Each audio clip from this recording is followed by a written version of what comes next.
A student recently lost their life due to emotional struggles no child should ever have to carry alone. It made me ask myself how many young people are silently suffering because we don't talk about mental health enough. I'm going in for therapy. How many times do we hear someone say this around us? We're used to hearing, I have an ENT appointment, I'm seeing an ophthalmologist, I'm going to the gastroenterologist or the orthopedic surgeon. These are normal, common, accepted.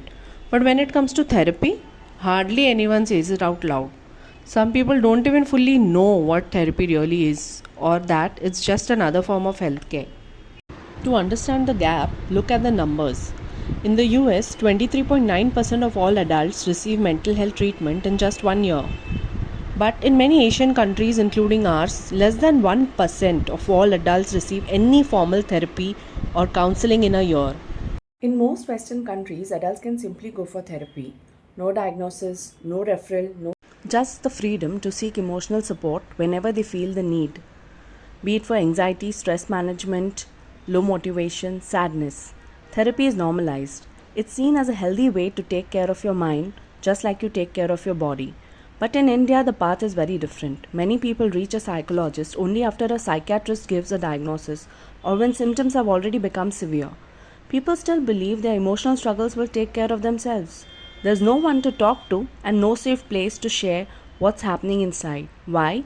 Because the stigma around mental health conditions is so deep, it discourages early voluntary help seeking.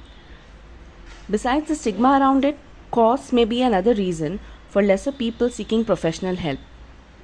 In most Western countries, therapy is easy to access and insurance usually covers it, even when you seek it voluntarily and without a diagnosis. Our insurance structure does not cover emotional well being. Most insurance companies require a psychiatric issued diagnosis for reimbursement. Now let's talk about schools. In many Indian schools where counselors exist, students don't even know they can approach them to talk about academic pressure, emotional stress, family problems, friendship issues, anything that is troubling them. Or if they know, the stigma stops them before they even begin. They internalize everything.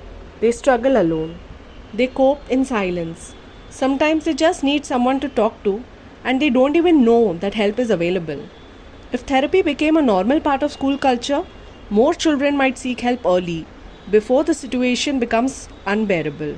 And more importantly, as they grow, therapy would feel less like a taboo and more like what it actually is, a tool to keep us emotionally healthy, just like any other form of care.